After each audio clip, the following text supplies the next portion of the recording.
இயேசு உங்களை நேசிக்கிறார். பிரியமானவர்களை, இந்த நாளில் ஆண்டவர் நம்மளோடு பேசும்படிய வேதத்திலிருந்து ஒரு வசனத்தை கூட வாசித்து ஆண்டவர் நம்மளோடு பேசுகிற காரியத்தை பார்ப்போம். அது ஓசியா தீர்க்கதரிசியின் புஸ்தகம் 4வது அதிகாரம் 6வது வசனம் கடைசி பகுதியும் 7வது வசனத்தில் முன்பகுதியும் வாசிக்கிறேன். நீ உன் தேவனுடைய வேதத்தை மறந்தாய், ஆகையால் நானும் உன் பிள்ளைகளை மறந்து விடுவேன். அவர்கள் எவ்வளவாய் பெருகினார்களோ அவ்வளவாய் எனக்கு விரோதமாய் பாவம் செய்தார்கள்.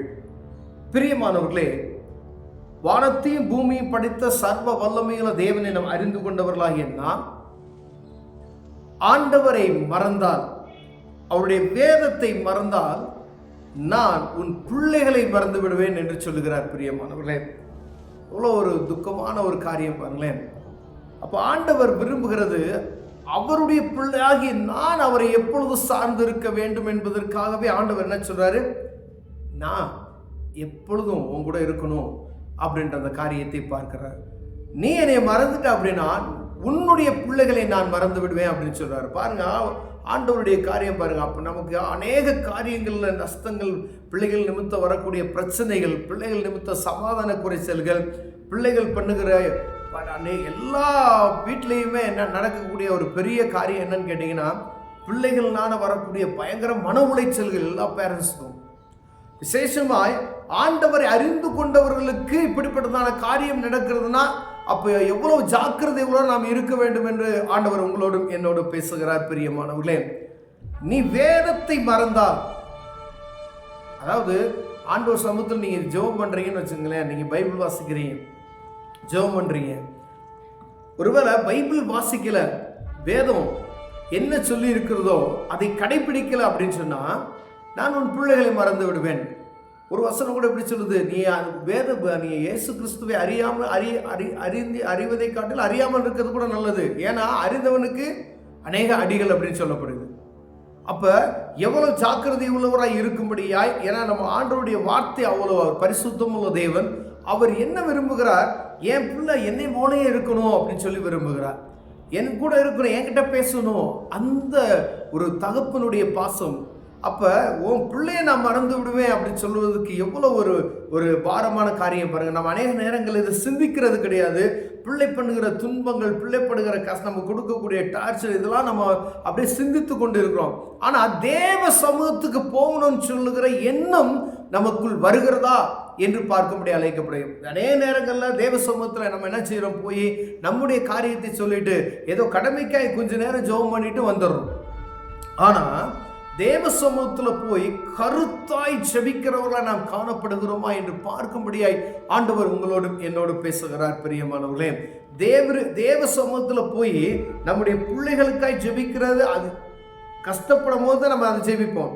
ஆனா ஆண்டவர் சொல்லுகிறார், நல்ல ஆண்டவருக்குள்ள இருந்துட்டு நீ திடீர்னு ஆண்டவரை விட்டு வழிவிலகி போகக்கூடிய ஒரு சூழ்நிலையில ஆண்டவர் சொல்லுகிறார், அப்பொழுது நான் உன் பிள்ளைய நான் மறப்பேன் அப்படின்னு சொல்றாரு. நம்ம பிள்ளைகள் நம்ம நினைப்போம், நான் டாக்டருக்கு படிக்க வைக்கணும், இன்ஜினியருக்கு படிக்க வைக்கணும், அவன் எப்படி ஆகணும் அப்படி ஆகணும்னு சொல்லி நம்ம கற்பனைகளை வளர்த்து வைத்திருப்போம், உலக பிரகமான காரியங்கள். ஆனா தேவ திட்டத்துக்கு நாம் ஒப்பு கொடுக்காதபடி இருப்போம். நம்முடைய இருதயத்தினுடைய சிந்தனைகளில், நம்முடைய மாம்ச சிந்தனைகளில் நம்ம யோசிக்கும் பொழுது ஆண்டவருடைய சிந்தனை வேறா இருக்கும். முதல்ல ஆண்டவர்கிட்ட கேட்காம நம்ம பாட்டுக்கு எல்லா காரியத்தையும் செஞ்சோம் அப்படின்னு சொன்னோம்னா ஆண்டவர் அதில் கொஞ்சம் கூட விருப்பவே பட மாட்டார். பிரியமானவர்களே, நம்ம பிள்ளைகளை படிக்க வைக்கிறதுலையும் சரி, எந்த ஒரு வேலைக்கு அனுப்புகிறதாலும் சரி, தேவ திட்டத்துக்கு நீங்க ஒப்பு கொடுத்துட்டீங்க அப்படின்னு சொன்னா ஆண்டவர் அருமையாய் நடத்துவார், கருத்தாய் நடத்துவார், சரியான பாதையில நடத்துவார். பிரியமானவர்களே, ஒருவேளை நம்முடைய பலன், நம்ம என்ன நினைக்கிறோமோ அதை செய்யணும்னு சொல்லி கொண்டு போனோம் அப்படின்னு சொன்னா அதை தலைகீழ மாற்றி விடுவார். ஒருவேளை கையில பணம் இருக்கும், பணத்தை கட்டி அதை சேர்த்தலாம், அந்த வேலை, அந்த படிப்பு சேர்த்தலாம், இந்த படிப்புக்கு சேர்த்தலாம், அப்படி படிக்க வச்சிடலாம் அப்படின்னு சொன்னா அது கடைசியில் பார்த்தா ஜீரோவாக தான் வந்து நிற்கும். பிரியமானவர்களே, ஏன்னா ஆண்டவருக்கு சித்தமில்லாத எந்த ஒரு காரியத்தை செய்யாதபடிக்கு ஆண்டவர் நம்மை காக்கும்படியாய் அவர் சமூகத்தில் நம்ம ஜெபிக்கிறோம். எந்த ஒரு காரியம், ஒருவேளை பிள்ளைகளுக்கு மாத்திரமல்ல, அநேக காரியங்களுக்கு தேவனுக்கு சித்தமாக இருக்கிறதா, ஆண்டவருக்கு இது விருப்பமாக இருக்கிறதா, நம்முடைய வாழ்க்கையிலேயே நம்ம கேட்டு நடக்கணும். ஆனா விசேஷமாய் இங்கு ஆண்டவர் பிள்ளைகளை மறப்பேன் என்று சொன்னதுக்கு காரணம், என்னுடைய ஆவிக்குரிய வாழ்க்கை சீர்கெட்டு போய்விட்டது, நான் ஆண்டவரை விட்டு தூரப்பட்டு போய்விட்டேன் என்பதை சுட்டி காண்பிக்க முடியாது. நீ ஆண்டவரை மறந்துட்ட, நீ வேதத்தை மறந்துட்ட, அந்த ஆண்டவர் சொல்லிக் கொடுத்த கற்பனைகளை நீ மறந்துட்ட. ஆனா நீ அறிந்தவன் தான், அறியாமல் போனது நிமித்தமா நான் உன் பிள்ளைகளை மறப்பேன். நம்ம நினைப்போம் நம்ம பிள்ளைகள் ஆசீர்வாதமா இருக்கும் அப்படின்னு சொல்லி. ஆனா ஆண்டவரை விட்டு நம்ம பிரிந்து போனோம்னா ஆண்டவர் சொல்றா நம்ம பிள்ளைகளை மறந்து விடுவேன். நம்ம கொடுக்கிற ஆசீர்வாதம் வேற, ஆண்டவர் கொடுக்கிற ஆசீர்வாதம் வேற. கர்த்தர் கொடுக்கிற ஆசீர்வாதமே ஐஸ்வர்யத்தை தரும் என்று வேதம் சொல்லுகிறது. பிரியமானவர்களே, ஒருவர் நீங்க எவ்வளவு பணம் நீங்க சேர்த்து வைத்தாங்களோ ஒரு நொடி பொழுதுல அழித்து விடுவார்கள். ஆனா ஆண்டவர் உங்க பிள்ளைகளுக்கு கொடுக்கிற ஆசீர்வாதம் ஒரு நாள் குறைவற்றது, ஒரு குறைவே இருக்காது. அது மனரம்யமாய் இருக்கும், அது சந்தோஷமாய் இருக்கும். அதை தான் ஆண்டவர் விரும்புகிறார்.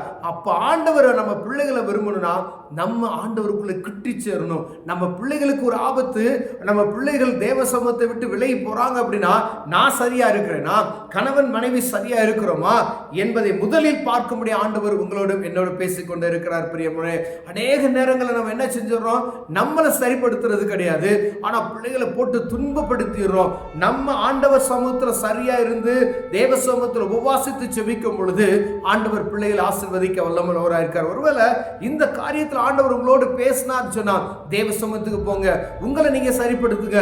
உங்க பிள்ளைகளுடைய வாழ்க்கை ஆண்டவர் பெரிய காரியங்களை செய்வார். பிரியமானவர்களே, ஆண்டவர் கொடுக்க வேண்டிய நேரத்தை ஆண்டவருக்கு கொடுங்க. அப்ப ஆண்டவர் என்ன செய்வாரு, உங்க பிள்ளைகளை கண்ணோக்கி பார்க்க வல்லமையுள்ளவராக இருக்கிறார். கண்களை மூடுவோம், ஜெபம் செய்வோம். அன்பின் தகப்பனே, அநேக நேரங்களில் எங்களை நாங்கள் சீர்தூக்கி பார்க்காதபடிக்கு ஆண்டவரே வேதத்தை நாங்கள் மறந்து விட்டோம். ஐயா, எங்கள் பிள்ளைகள் ஆசீர்வதிப்பீராக. எங்கள் நிமித்தம் எங்கள் பிள்ளைகள் பாதிக்கப்படாதபடிக்கு கர்த்தர் உதவி செய்யும். இயேசுவின் நாமத்தில் பிதாவே, ஆமென்.